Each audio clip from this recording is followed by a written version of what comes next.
Good morning, students. Today we are going to start new chapter, chapter number 7, Structural Organization in Animals. In this chapter we will be studying animal tissues, organ and organ system, earthworm, cockroach and frogs. In the preceding chapters, you came across a large variety of organisms, both unicellular and multicellular, of the animal kingdom. In unicellular organisms, all functions like digestion, respiration, reproduction are performed by a single cell. But in complex body of multicellular organism, the basic functions are carried out by different groups of cells in a very well organized manner. The body of a simple organism like Hydra is made of different types of cells, and the numbers of cells in each type can be in thousands. The human body is composed of billion of cells to perform various functions. How do these cells in the body work together? In a multicellular animal, a group of similar cells along with intercellular substances perform a specific function. Such an organization is called tissue. Please underline the definition of the tissue over here. If it is asked in the sense of animals, then in multicellular animals, a group of similar cells along with intercellular substances perform a specific function is a tissue. You may be surprised to know that all complex animals consist of only 4 basic types of tissues. चाहे कितने भी complex organisms हों, उनमें जो basic types of tissues हैं वो सिर्फ 4 ही हैं. These tissues are organized in specific proportion and pattern to form an organ like stomach, lung, heart, kidney, etc. When 2 or more organs perform a common function of their physical or chemical interaction, they together form an organ system. Example: stomach, esophagus, mouth, intestine together form digestive system. Similarly, respiratory system, etc. Cells, tissues, organs and organ systems split up the work. They divide the work in a way that exhibit division of labor and contribute to the survival of the body as a whole. So let us come to the first topic of this chapter, animal tissue. The structure of the cells vary according to their function. Therefore, the tissues are different and are broadly classified into 4 types. First, epithelial, second, connective, third, muscular, and fourth, neural. Let us see the tissues in more detail.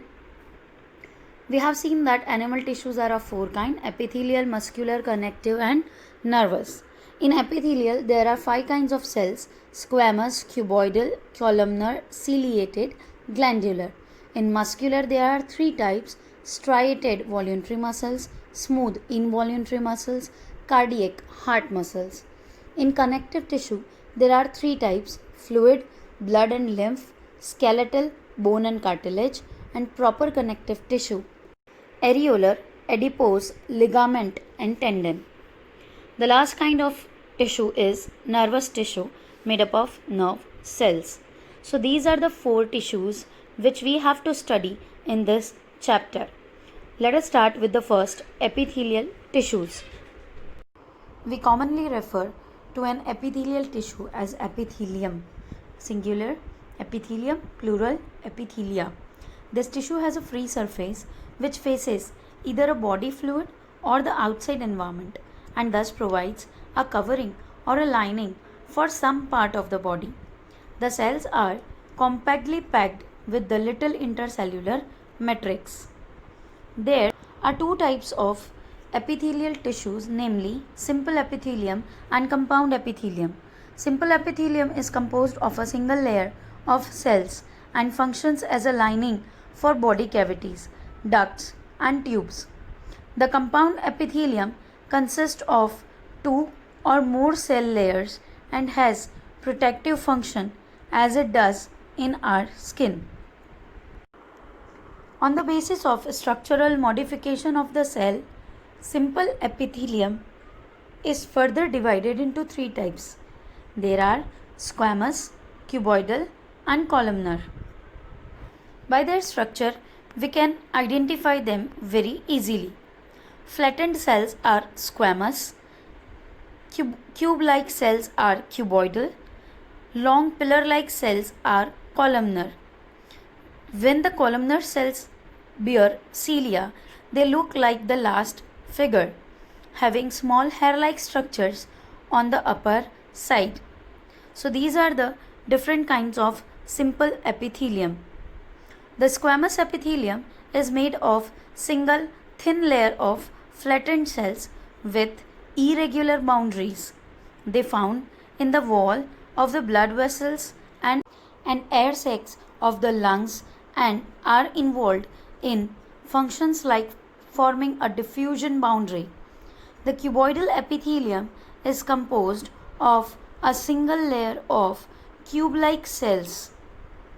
These are commonly found in ducts of glands and tubular parts of nephrons in kidneys.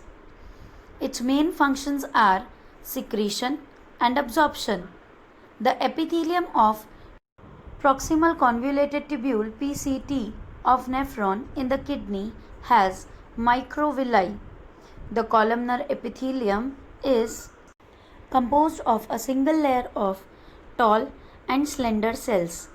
Their nuclei are located at the base. Free surface may have microvilli.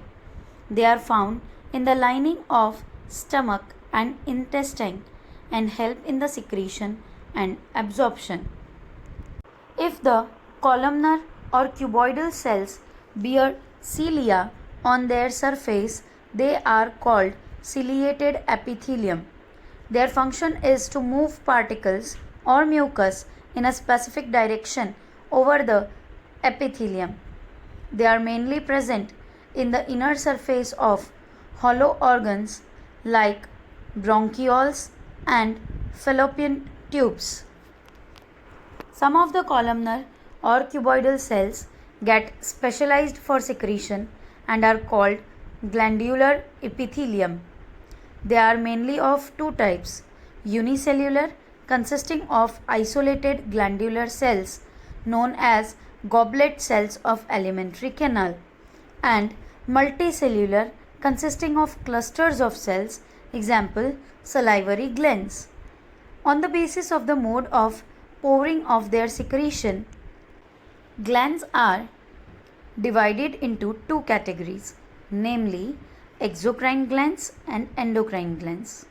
Exocrine glands secrete mucus, saliva, earwax, oil, milk, digestive enzymes, and other cell products.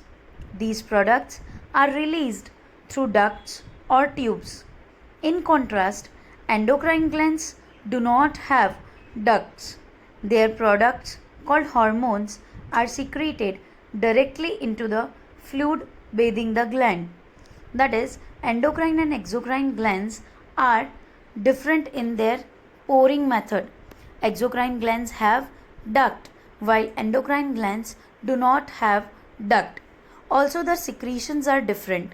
Exocrine glands generally secrete oil, enzymes, while endocrine glands generally secrete hormones. Also, some glands are known as mixed glands, example pancreas, which have both exocrine part and endocrine part. Compound epithelium. It is made up of more than one layer, that is multi-layer, and thus has a limited role in secretion and absorption. Their main function is to provide protection against chemical and mechanical stress. They cover the dry surface of the skin and moist surface of the buccal cavity, pharynx, inner lining of ducts of salivary glands and of pancreatic ducts. All the cells in epithelium are held together with little intercellular material. In nearly all animal tissues, specialized junctions provide both structural and functional links between its individual cells. Three types of cell junctions are found in the epithelium and other tissues.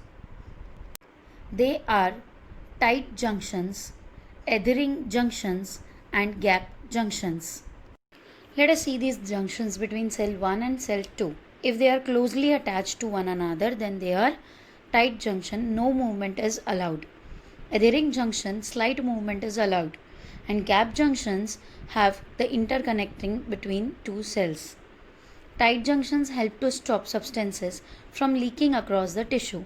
Adhering junction perform cementing to keep neighboring cells together, while gap junctions facilitates the cells to communicate with each other by connecting the cytoplasm of adjoining cells for rapid transfer of ions, small molecules, and sometimes big molecules. Next time we will be studying the next kind of tissue.